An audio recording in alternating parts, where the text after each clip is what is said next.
Brother, यहाँ पे हमारा माइक खराब हो गया और पब्लिक मीटिंग करना मुश्किल है। जी बिल्कुल ठीक बात है। तो मैंने सोचा कि हम थोड़ा यूपी के बारे में बातचीत कर लें और आप अपना पर्सपेक्टिव हमें बताइए, हम आपको अपना पर्सपेक्टिव बताते हैं, थोड़ी डिस्कशन करते हैं। ठीक बात है, ठीक बात है। मैं समझता हूँ कि जब माइक खराब हो गया, हम दोनों बात करेंगे, वो रिकॉर्ड होकर के जाएगी तो लोग बेहतर और अच्छा समझेंगे और अच्छा रिजल्ट आएगा। और क्योंकि सोशल मीडिया से वेल कनेक्टेड है तो सब लोगों को जानकारी मिल जाएगी कि हम और आप क्या बोल रहे हैं। यूपी जो 80 सीटें ले रहा है, इसमें 79 सीटें समाजवादी पार्टी, कांग्रेस, इंडिया गठबंधन जीत रहा है। एक जो क्यूटो है उसमें हम और आप लड़ाई में हैं। और इस बार क्यूटो नाम कैसे जापान वाला ही है ये क्यूटो, क्योंकि जो प्रधान सांसद हैं उन्हें सपना दिखाया था काशी के लोगों को कि दुनिया की सबसे बेहतर सिटी बनेगी क्यूटो। तो क्यूटो बनी नहीं बनी, काशी के लोग ये तय करेंगे और फिर वोट डालेंगे। तो इस बार मन मर्जी नहीं चलनी है, मन की बात नहीं चलेगी, हमारे आपकी बात और 140 करोड़ लोगों की बात और संविधान की बात होगी। और आपने देखा, हम सब ने देखा कि यूपी को नरेंद्र मोदी जी ने बेरोजगारी का सेंटर बना दिया और इतनी बेरोजगारी की है। ये जितने बच्चे दिखाई दे रहे हैं, ये वो लोग हैं दिखाओ जो अग्निवीर या पेपर लीक, जिसकी वजह से उन्हें नौकरी नहीं मिली है और ये सब रोजगार नौकरी चाहते हैं। बीजेपी ने जो झूठे सपने दिखाए थे इन्वेस्टमेंट मीट के, जो झूठा सपना दिखाया था डिफेंस एक्सपो का, जो सपने बेचे थे G20 में, लेकिन इन नौजवानों को न नौकरी मिली न रोजगार मिला, आज ये खाली हाथ हैं।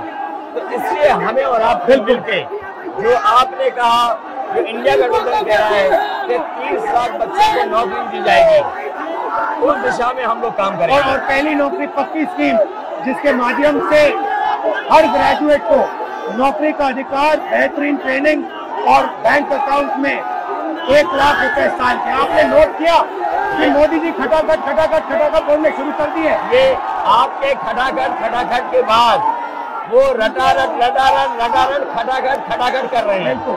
अच्छा, आप एक बात बताइए, मुझे क्यूरियोसिटी है, थोड़ा आप अपने पापा के बारे में मुझे बताइए जी।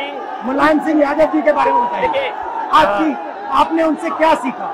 नेताजी और उनके साथ के लोग बिल्कुल जमीनी राजनीति करते रहे। हालांकि नेताजी कुश्ती, पहलवान और गाँव के थे। करते हो कुश्ती? नहीं, मैं कुश्ती नहीं कर पाया जीवन में, क्योंकि मैं मिलिट्री स्कूल में चला गया तो कुश्ती नहीं कर पाया।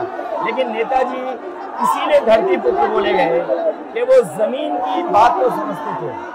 धरती पर जो लोग हैं उनकी क्या भावना है, उसको लेकर के वो आगे बढ़ाना चाहते थे। और आपका इस क्षेत्र से और इस शहर से आज का लगाव नहीं है, न जाने कितने सालों पुराना लगाव है।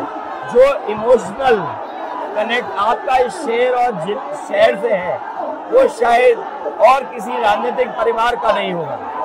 तो नेताजी से उनका हार्डवर्क और अपने लक्ष्य के लिए लगातार काम करते रहना, जो गैर बराबरी की लड़ाई डॉक्टर राम मनोहर लोहिया यहीं लड़े थे। हालांकि हमारी आपकी विचारधारा की यहाँ टकराव रहा, लेकिन हमारे व्यक्तिगत या जो सिद्धांत में कभी समझौता नहीं हुआ। सिद्धांत को लेकर के हमने आपके साथ खड़े हुए और कई बार खड़े हुए, और आपकी भी पार्टी सिद्धांत से बहुत करीब रही समाजवादियों के। बट मुझे लगता है कि अब एक नई तरीके की पार्टनरशिप बन रही है, क्योंकि जो इस बार हमारा कोऑपरेशन है, शायद पहले ऐसा कोऑपरेशन नहीं हुआ। मतलब बिल्कुल सब जुड़ गए। सबसे अच्छा ये है कि जितना उन्होंने कहा 2 लड़कों की जोड़ी, उतना युवा आपसे, हमसे, इंडिया गठबंधन से और जुड़ गया। तो ये नेचुरल अलायंस है, और नेचुरल अलायंस इसलिए लोग महसूस कर रहे हैं कि वो चाहते हैं कि नौकरी और रोजगार मिले, नौकरी और रोजगार मिले। तो ये बड़ी भावना है कि हमसे आपसे ये यूथ कनेक्ट कर रहा है। सबसे बड़ी बात, महंगाई की चोट सबसे ज्यादा इन लड़कों को लगती है। हमारी थिंकिंग है और आपकी भी है कि ये जो 22-25 लोगों को नरेंद्र मोदी जी ने पूरा का पूरा धन पकड़ा है, उसको ठीक करने के लिए जो हमारे युवा हैं, माताएं बहनें हैं, उनको डायरेक्ट बैंक अकाउंट में पैसा देना है। देखिए, ये जो लोगों के पास पैसा पहुंचने से जो अर्थव्यवस्था को लाभ मिलेगा, मैं समझता हूँ इनका भाग्य भी बनेगा और देश की अर्थव्यवस्था ही बेहतर होगी। ये जरूरी स्कीम है कि इनके अकाउंट में पैसा पहुंचे, जिससे थोड़ा बहुत जीवन स्तर इनका भी अच्छा हो। नरेंद्र मोदी जी डिबेट से क्यों डरते हैं? क्योंकि वो सच का सामना नहीं करना चाहते। पूरा उनका झूठ का गुब्बारा है। वो बीजेपी और बीजेपी के लोग मन मर्जी से चलते हैं, अपनी मर्जी से चलते हैं और उनको लगता है कि डिस्कशन की कोई जरूरत नहीं है, क्योंकि वो सब कुछ जानते हैं। डेमोक्रेसी में जितना डिस्कशन होगा, जितने विचार एक दूसरे को हम सुनेंगे और एक दूसरे पे भरोसा करेंगे, उतना हमारा लोकतंत्र मजबूत होगा। ये बीजेपी के लोगों ने न केवल हमारी जान को खतरा पैदा किया है, बल्कि लोकतंत्र को भी और संविधान को भी खतरा पैदा कर रहे हैं।